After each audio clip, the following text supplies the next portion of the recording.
Any plans to remedy what you're talking about for the Hikaru? No, it's a weakness. So, all right. In terms of carrier stuff, carriers were released onto live servers without any balancing. And I actually mean without any balancing. Why? Because Wargaming knew that if they put the carriers on the test server, they'd get like 1,000 people that might derp around with them a little bit. They weren't going to get any significant information, which meant they knew they weren't going to get any information to balance off of. So they thought, okay, what we're going to do, we'll just go and we'll do it live. We'll balance live server. That's what we're going to do.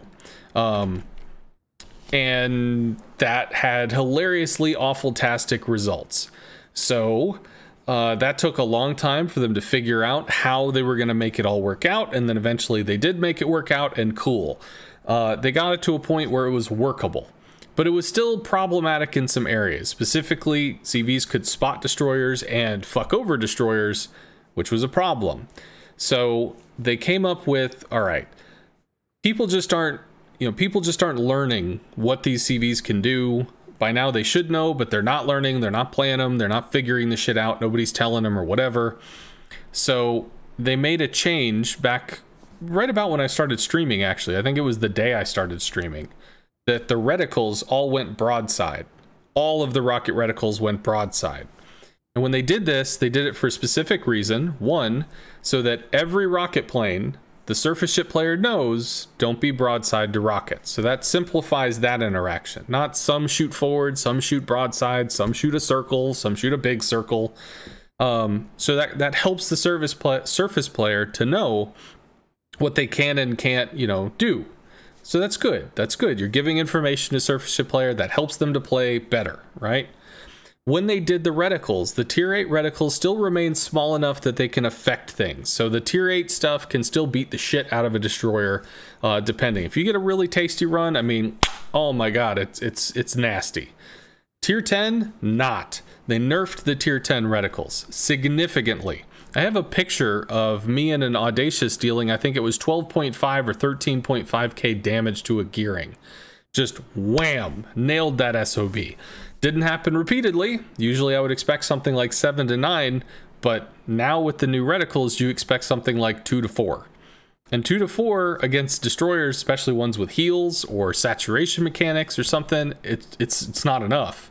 So the Midway has bombs that can deal significant damage to a destroyer. The Immelman has bombs that can deal significant damage to a destroyer.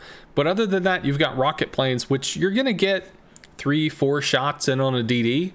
And you've pretty much lost a bunch of rocket planes, and you're not going to get a lot more, depending on what the DD is.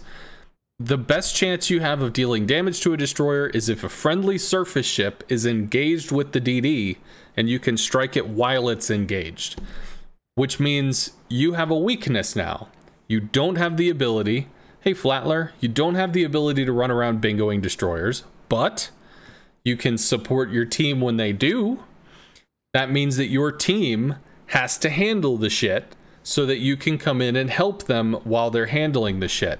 But you don't just get to run around and do it yourself, which is okay. It's good from a balancing angle because the CV shouldn't just be able to run around murdering everybody or murdering who it wants to when it wants to. But it can be maddeningly frustrating when your DDs suck and their DDs don't. So that's cool. The issue for the devs is this: they're incapable of adjusting and tweaks. That's incorrect, Striker Gaming. So Wargaming did use the sledgehammer stuff. They did. They did actually alter the way that they changed things to where they actually chiseled by small amounts. So, for instance, they just tweaked the Z52. They took it from 4-second firing time down to 3.8, and they'll probably take it to 3.6 or maybe 3.7, and just patch after patch, they'll nudge it into place where they'll get it to where they want it to be. The reticle tweak was a significant change. I don't think they overdid the reticle change because I think that tier 10 CVs not being able to really rip into destroyers was intentional.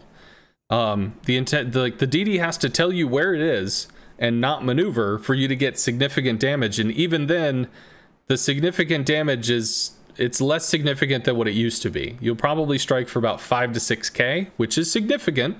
But it used to be like 9, which is more significant. So now it's down to like 1.5 to 3. Okay, cool, is what it is. It just means that the team has to cover the weakness. You don't get to cover the weakness, and in that match, you're gonna have people that are still like, bro, you're in a carrier. Just go fucking kill the DDs. Doesn't necessarily work that way anymore. People have to step up. That's how it works now. And my personal belief in terms of the sledgehammer, chisel, whatever, is that the developers left the reticles the way they were at tier 8, and they altered the way they were at tier 10 for two reasons. One, because tier 10 clan battles are often a thing, and two, because they could have information gathering from tier 8 carriers. What do they do against destroyers? How does it work? How are the destroyers killed? How do they interact with them? What are the numbers? Yada, yada, yada. Versus tier 10. How do they kill destroyers? How do they interact? How much rocket damage interacts with destroyers? How many destroyer kills do they have? What's the base XP? Yada, yada, yada. So they actually have two different data sets from a tier 8 and a tier 10 that they can pull over many months, which should give them probably a better idea of what's actually happening and what they can specifically tweak. That's my guess on why they tier 10 got hurt, tier 8 stayed relevant. I mean, stayed kind of the way that it was. It's just Broadside now.